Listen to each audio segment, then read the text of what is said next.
আসসালামু আলাইকুম ওয়া রাহমাতুল্লাহি ওয়া বারাকাতুহু।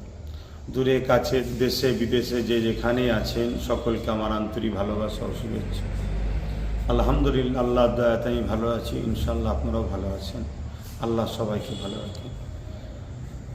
আজ কেন্দ্র সরকার যেভাবে মুসলমান ও ইসলামের সম্পদ, ওয়াকাফ সম্পদকে লুটার যে ষড়যন্ত্র করছে সংশোধনীয় বিলের নামে, তার প্রতিবাদে পুরো দেশ জুড়ে আন্দোলন চলছে। ফুরফুরা শরীফ আহলে সুন্নাত ওয়াল জামাতও আন্দোলন করছে। পাশাপাশি ওবিসি সংরক্ষণকে বাঁচাবার বা পূর্ণ বহাল করার লক্ষ্য আমাদের আন্দোলন চলছে এবং মাদ্রাসা শিক্ষাকে ধ্বংসের দিকে যে পরিকল্পিতভাবে রাজ্য সরকার ধ্বংস করার চেষ্টা যে চালাচ্ছে, তার প্রতিবাদেও যাতে মাদ্রাসা শিক্ষা বাঁচে তার জন্য আমাদের প্রতিবাদ চলছে। ফুরফুরা আহলে সুন্নাত ওয়াল জামাত রাজ্যের বিভিন্ন জায়গায় এই আন্দোলন করে চলেছে।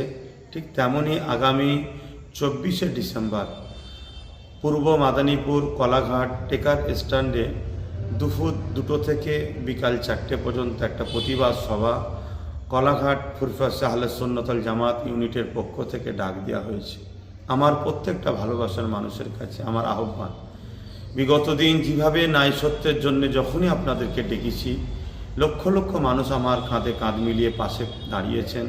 এতে আমি গর্বিত, আল্লাহ রাব্বুল আলামিনের শুকরিয়া আদায় করি। আপনাদের মতো ভাইকে আমরা পেয়েছি, পাশে পেয়েছি। ইনশাল্লাহ আগামী 24শে ডিসেম্বর আপনাদেরকে কাছে পাবো। তাই মাদ্রাসা শিক্ষা বাঁচাবার স্বার্থে ওবিসি সংরক্ষণ পূর্ণ বহাল করার লক্ষ্যে এবং কেন্দ্র সরকার যে কালা কানুনের মাধ্যমে আমাদের ইসলাম ধর্মের সম্পদ, মসজিদ, মাদ্রাসা, ওয়াকাফ সম্পদ, খানকা থেকে শুরু করে কবরস্থানকে ধ্বংসের দিকে ঠেলতে চাইছে, তার এই চক্রান্তের বিরুদ্ধে আমাদের যে লড়াই, এই লড়াই আপনাদের সকলকে আসার জন্য আহ্বান জানাচ্ছি।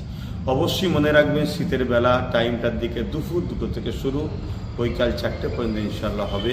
আপনারা সকলে আসবেন এ আশা রাখছি। যেখানেই থাকেন সুস্থ থাকেন, ভালো থাকেন।